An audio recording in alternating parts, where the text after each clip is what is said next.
Hello, Mark. This is Nancy. My number is 42. I'm going to read I Have a Dream by Martin Luther King Jr. I'm happy to join with you today in what will go down in history as the greatest demonstration for freedom in the history of our nation. 50 years ago, a great American, in whose symbolic shadow we stand today, signed the Emancipation Proclamation.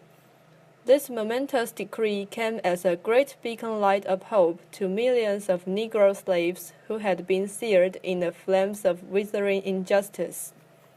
It came as a joyous daybreak to end the long night of their captivity. But 100 years later, the Negro still is not free.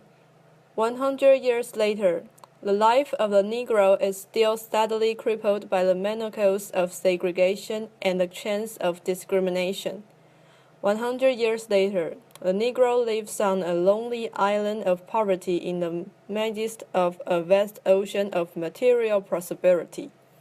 100 years later, the Negro is still languished in the corners of American society and finds himself an exile in his own land. And so we've come here today to dramatize a shameful condition. In a sense, we've come to our nation's capital to cash a check.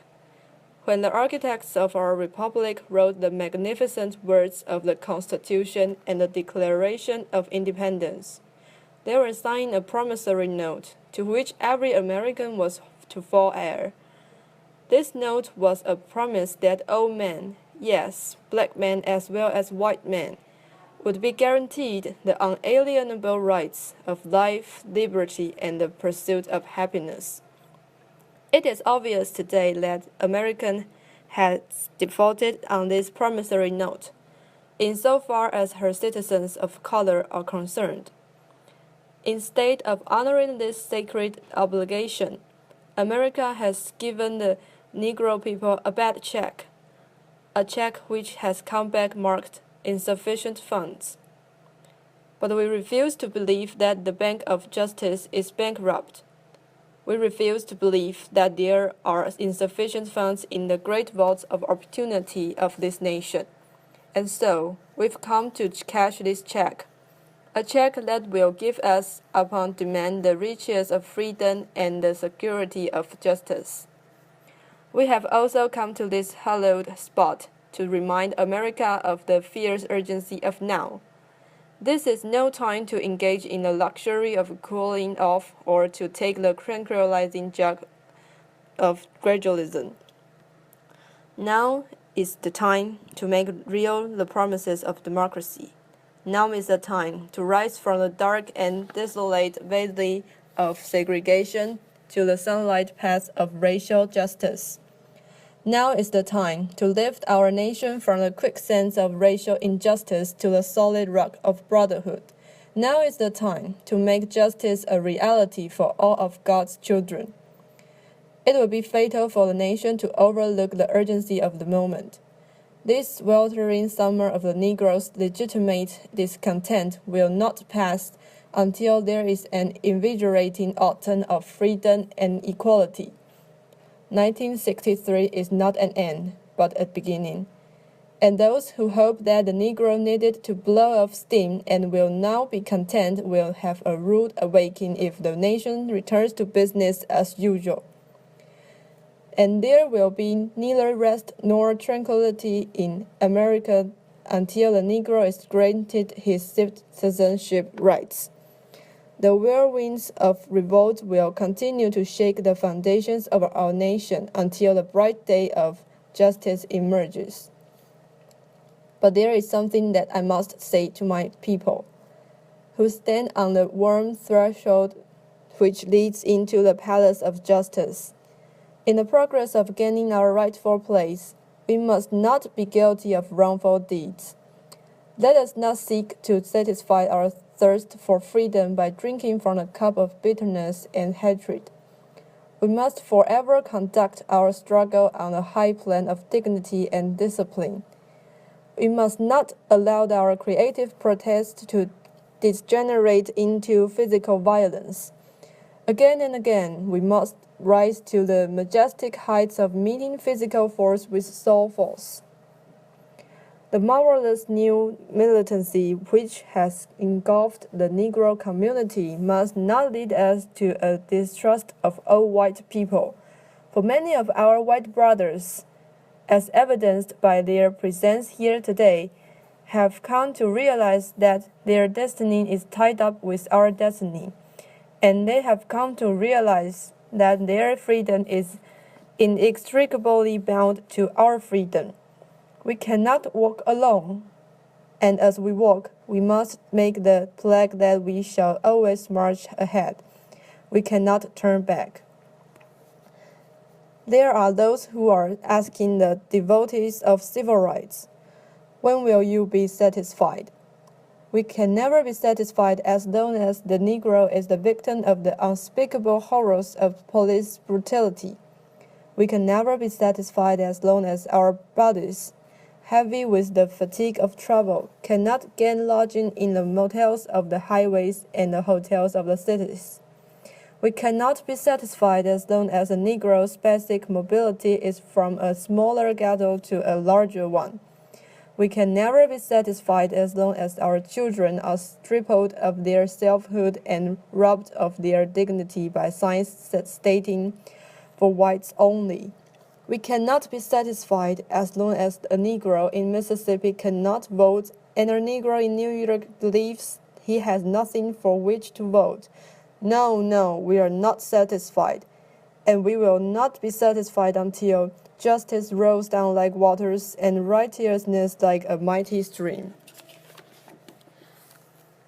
I am not unmindful that some of you have come here out of great trials and tribulations.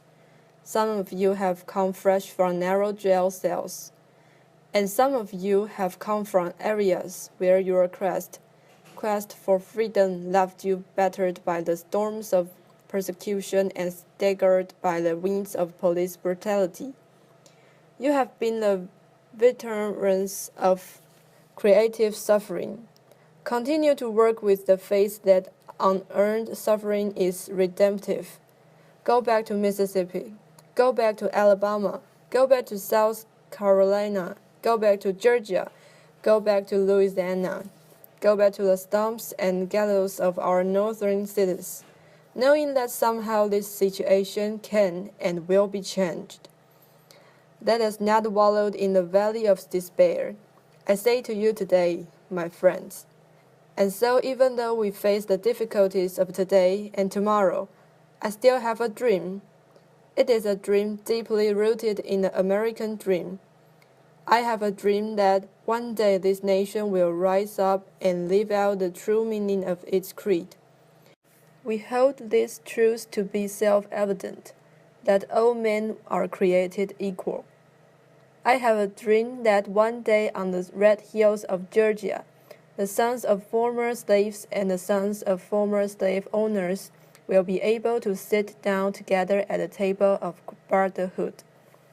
I have a dream that one day even the state of Mississippi, a state sweltering with the heat of injustice, sweltering with the heat of oppression, will be transformed into an oasis of freedom and justice. I have a dream that my 4 little children will one day live in a nation where they will not be judged by the color of their skin, but by the content of their character. I have a dream today. I have a dream that one day, down in Alabama, with its vicious racists, with its government having his lips dripping with the words of interposition and nullification, one day right here in Alabama, little black boys and black girls will be able to join hands with little white boys and white girls as sisters and brothers. I have a dream today. I have a dream that one day every valley shall be exalted, and every hill and mountain shall be made low. The rough places will be made plain, and the crooked places will be made straight. And the glory of the Lord shall be revealed, and all flesh shall see it together. This is our hope. and this is the faith that I go back to the South with. With this faith, we will be able to hew out the mountain of despair, a stone of hope. With this faith, we will be able to transform the juggling discords of our nation into a beautiful symphony of brotherhood. With this faith, we will be able to work together, to pray together, to struggle together, to go to jail together, to stand up for freedom together, knowing that we will be free one day. And this will be the day. This will be the day when all of God's children will be able to sing with new meaning. My country is of thee, sweet land of liberty, of thee I sing. Land where my fathers died, land of the pilgrim's pride. From every mountainside, that freedom ring. And if America is to be a great nation, this must become true. And so that freedom ring from the prodigious hilltops of New Hampshire, that freedom ring from the mighty mountains of New York, that freedom ring from the heightening Alleghenies of Pennsylvania, that freedom ring from the snow-capped Rockies of Colorado, that freedom ring from the curvaceous slopes of California. But not only that, let freedom ring from Stone Mountain of Georgia, let freedom ring from Lookout Mountain of Tennessee, let freedom ring from every hill and molehill of Mississippi, from every mountainside, let freedom ring. And when this happens, and when we allow freedom to ring, when we let it ring from every village and every hamlet, from every state and every city, we will be able to speed up that day when all of God's children, black men and white men, Jews and Gentiles, Protestants and Catholics, will be able to join hands and sing in the words of the old Negro spiritual. Free at last, thank God Almighty, we are free at last.